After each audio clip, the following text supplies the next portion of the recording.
A sharp laugh sliced through the living room, and it wasn't mine. My mother-in-law, Margaret Lawson, stood over me with a look of triumph, calling me a barren, worthless wife.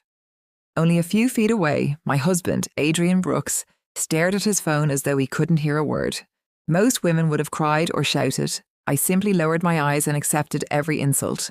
Neither of them realised that my silence that evening would become the reason their carefully built world collapsed 8 years later.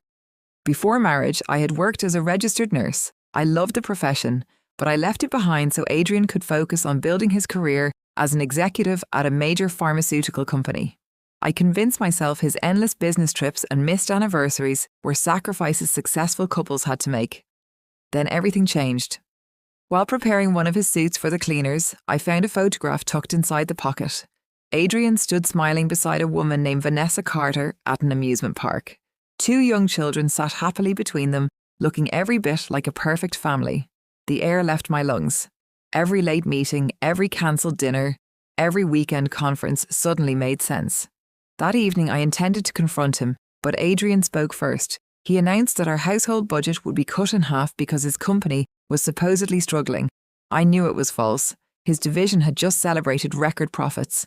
The following morning I cautiously mentioned his strange behaviour to Margaret. Instead of concern, she smiled knowingly. "A good wife stays quiet," she said, "especially one who couldn't give my son children." Those words confirmed everything. She already knew about Vanessa. Instead of filing for divorce or exposing the affair, I made a different choice.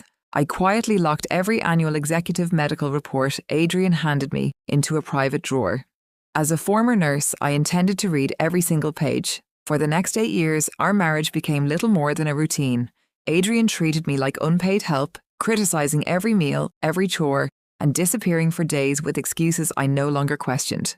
Each autumn, his company mailed another executive health report. Without opening it, he tossed the envelope onto the kitchen counter. "File it somewhere," he always said. I did exactly that. But before locking it away, I studied every result with the trained eye of a nurse. During the first year, one report revealed something alarming: a rare hereditary genetic disorder that could remain silent for years before causing sudden organ failure. The specialist had recommended immediate testing and lifelong monitoring for any biological children Adrian might have. He never returned for the follow-up appointment. I was the only person who heard the diagnosis. The only other person who knew was Dr. Samuel Harper, head of genetics at Lakeside Medical Center. Every year I visited him with Adrian's updated records, hoping the condition had not progressed.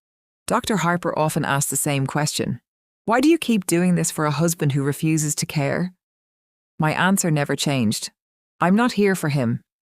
I was there for 2 innocent children who had never met me. If they inherited their father's condition, early detection could save their lives. Meanwhile, Adrian spent his days with Vanessa, convinced I knew nothing.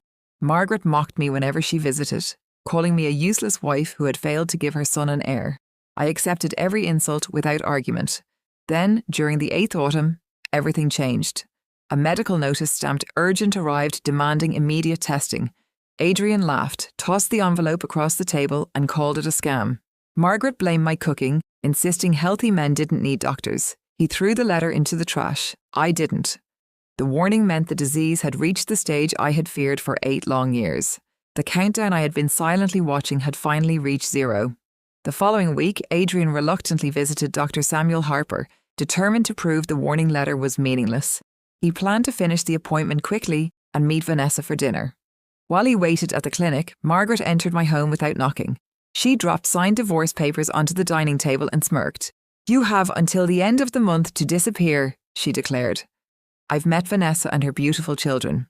They're the family my son deserves." I simply thanked her for stopping by. My tears had dried years ago.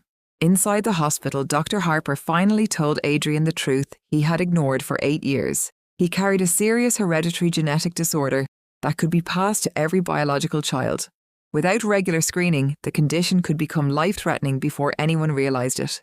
Adrian insisted he had no children. Dr. Harper calmly produced the legal paternity documents Adrian himself had signed years earlier.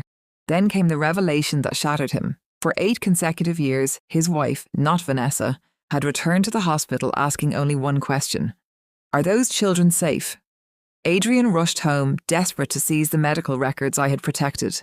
Instead, he found the binder resting beside the divorce papers. Before he could speak, his phone rang. Vanessa was crying hysterically. Their oldest son had suddenly collapsed and was being rushed to the hospital. The warning had become reality. Doctors acted immediately because the paediatric team had been quietly prepared for years with the medical history I had faithfully preserved. The boy survived. When Vanessa learned who had ensured that preparation, she was speechless. Margaret, horrified by her son's selfishness, cut him out of the family inheritance and promised to support her grandchildren instead. That night, Adrian begged me to stay. I calmly slid the final document across the table, the court-approved divorce decree. I never betrayed you, I said. I simply refused to let innocent children pay for your choices. I picked up my suitcase, returned to nursing, and never looked back. 3 years later, I became head nurse in the same paediatric ward, where those children, now healthy and smiling, unknowingly thanked the woman who had protected them all along. Outside the hospital stood Adrian alone, realising too late that the greatest thing he had lost was not his wealth, it was the quiet loyalty of the woman he never deserved.